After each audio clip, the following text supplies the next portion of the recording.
So today we're going to talk about 3 different types of tradespeople. 2 of them are really important, so make sure you stick around to find out maybe what one are you. So right, let's start with the third person, who is the imposter. The imposter person is the person who goes around telling people that they're a tradesperson. They've worked in this industry for 5, 6, 7, 8, 9, probably even 10 years, right? But they haven't got their own company set up, and it's not a dig at them because they haven't got it set up, but they're not in that process, but they're in the process of talking about it more than they're in the process about doing it. Do you get it? Doing it is very important because that allows everything to be official. When everything's official, you can always blow that whistle. But when it's not official, don't blow your whistle because there's other people in the room. Right. What that person realizes is that they can make money within this industry while not being qualified and still having the same life skills or qualifications what they had from previous years back, maybe when they had their GCSEs or something. And do you know what? It's worked for them. They've allowed themselves to grow a little bit, live a little bit, do their lifestyle, pay their bills. Cool, kudos, right? But the problem which we have with that is most of us who are tradespeople who are qualified and stuff like that, we think to ourselves, there's a point when you're stealing money, or there's money which should be done by proper tradespeople, the proper job, and that's the reason why we go out and get the qualifications, but that's maybe why we charge a little bit more than those people. I don't know. What I want you to do is tell me what you think in the comment section, because this is about interacting with you lot, and this is only my thoughts, right? So now that that person is out and about making money, I'm not a person who is begrudgeful towards them or anything. At the end of the day, you got to make your bean. I ain't going to pay you, so someone else is going to. So when someone else pays you, cool. You found yourself a source of revenue. We're going to now talk about the second person, which is a qualified tradesperson, but they seem to have all the qualifications and no idea, right? No idea in the sense of direction and where they're going to go to so they can actually start this company, because they do jobs, they do PJs, they might even have a little website or something, but everything's not set up properly as it should be, which is the next step for someone else to take you more seriously and for you to start charging for your jobs like you're running a business, instead of doing it as in like saying, oh, well, that socket costs £60 and I'll do that light or that switch for £100. This is, yeah, we want to operate a lot more streamlined, innit? And we want to get things more professional, let's say, yeah? And it's professional even for your point of view, because I think that boils down to someone not being as organised. Those people have not been as organised, of what I've seen, to be able to get to the next point. And your unorganisation stops you from breaking the barriers and going into a company who's registered, a company who is recognised, and someone who is actually turning over good revenue because you understand the profit of your business. You know, like, study your market. I've always said to people, studying the market of where you are right now is going to help you in the future, because you're going to be able to see pockets of places where, oh, I can start making money there, or they're going to need that service because this gadget is coming out, or this is coming out. You know, like, it's not rocket science. I think some of it is just research and being that bothered, being a little bit more bothered than others. I know we all come back from a hard day's work or working for yourself, and you just want to chill, but you're halfway there, if you get what I mean. And some people are even further, but just don't have the confidence. And the confidence is a big thing at the end of the day. You've got to grow till you get to the point where you feel comfortable to be able to ask or take your company to this next level, or take your businesses or your services to this next level, or even up your prices. You know, like I have a lot of conversations with a lot of different tradespeople, and we definitely do talk about things like that. People ask, you know, how can you charge so much, or how do I make my rates go up? And it's going to be a common question, but it's only an answer which you can answer yourself, innit? Which is, you might have got more people on, you might be running a bigger company, so your outgoings is more money.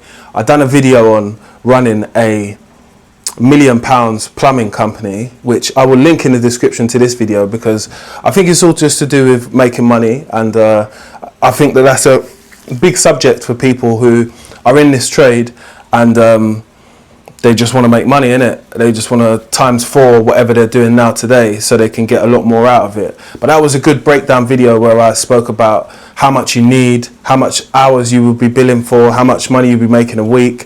I think it's like 20 grand a week. But definitely check that video out. It will be linked in the description box to this video as well, where I'm going to talk about the final person now, who is qualified, registered, insurance, got all of the things which you need to operate as a company. When either you might be doing freelance work, or someone might call you up independently, or you might just be doing contract work. So making sure that you have the right certificates, insurance, yeah. And I said this to people before in another video, was how important it is to have your public liability insurance. And someone was like, oh, nobody puts that down. Look, if you want to be the cowboy and other people like that, do that, innit? But I'm not going to tell people to be a cowboy or to act like that, innit? Because it's not necessary when you're doing business, innit? Do you get it? Like, you either operate properly or you don't operate at all, in my books, innit? But each to their own. And, you know, like, I did comment back at that person and say, like, nah, man, that's not the type of thing that we promote on my page, you know? We just keep it real with people and tell them that that's what you do need to get, innit? Whether you get it or not is your business. But I'm obviously going to tell people the right information, because I know the right information, and I don't feel that it's positive or inspiring to tell people bullshit on the net. Do you get it? There's enough people doing that. We need people to tell the truth at the end of the day. The truth is that it's very hard to get to that final stage when you are set up in that type of way and you are making revenue from your company, and yet you're still growing as well, because making money is one thing, but growing and getting more contracts and getting more work and doubling up your workload and stuff like that is scale, isn't it? And that's something which I speak about in that video, because I wanted to know myself, like, what it would cost, or how much would it be, what you'd be spending on materials and stuff like that. But you need 5 people in it, and the minimum wage over there on the 5 people was something like, I think it was 46,000. So that's a basic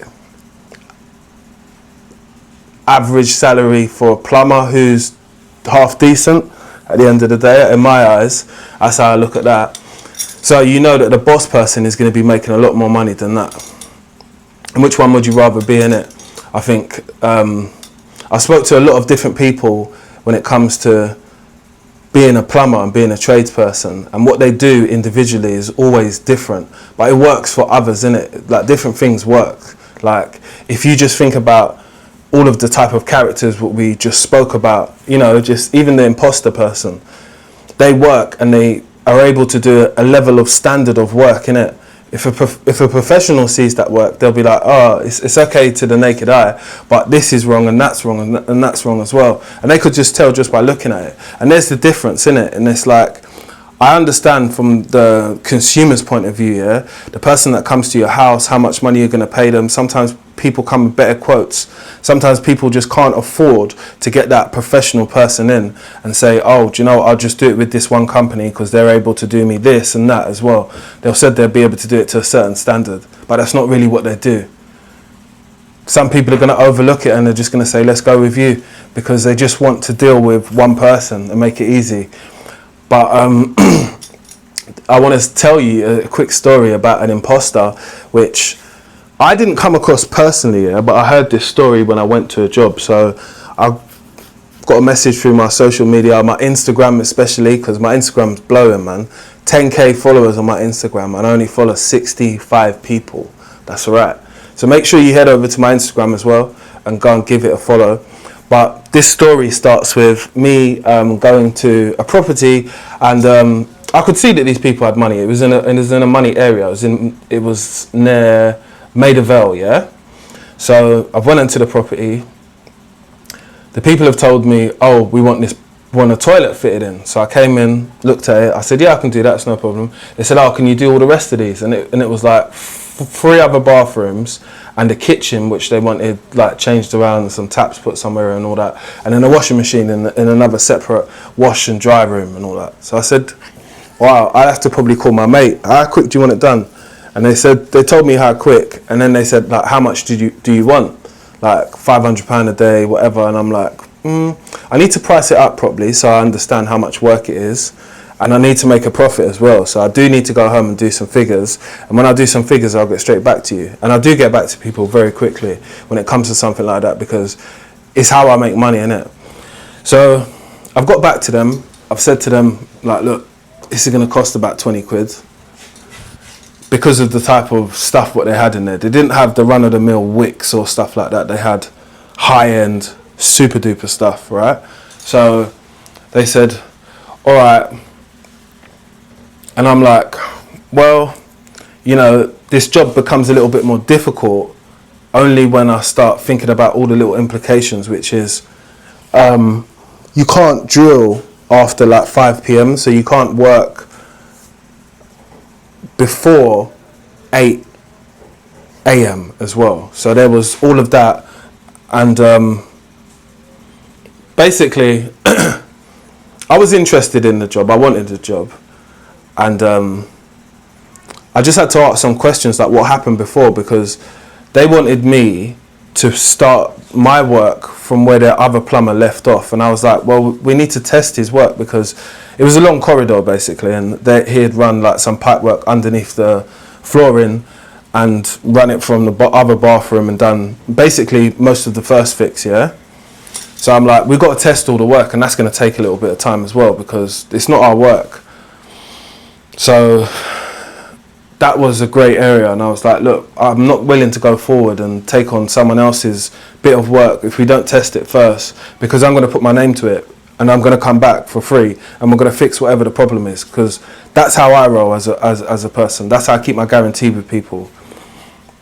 And it didn't work through. And basically, I was talking to someone when I was on the job, and they told me they gave like a cowboy builder 30 grand, and he ran off with the money, and he only did like, when I got there, it was about £800 worth of work.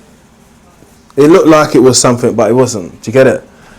But the moral of the story is that those people still get the money too. So, you know, I'm not telling people to be a cowboy and run off with people's money, because that's never what I would be promoting. But I'm just saying that you get these different characters that are disgenuine to the trade, and they do it a bad name and stuff like that. But what can you do, you know? I just know that everybody doesn't go for the top high-end professional person, because they know it would be expensive. But this, where we live in London, yeah, is expensive anyway. Everything's expensive. So you got to pay at the end of the day. My thing is pay the professionals, and then you won't have to have the job done over and over again.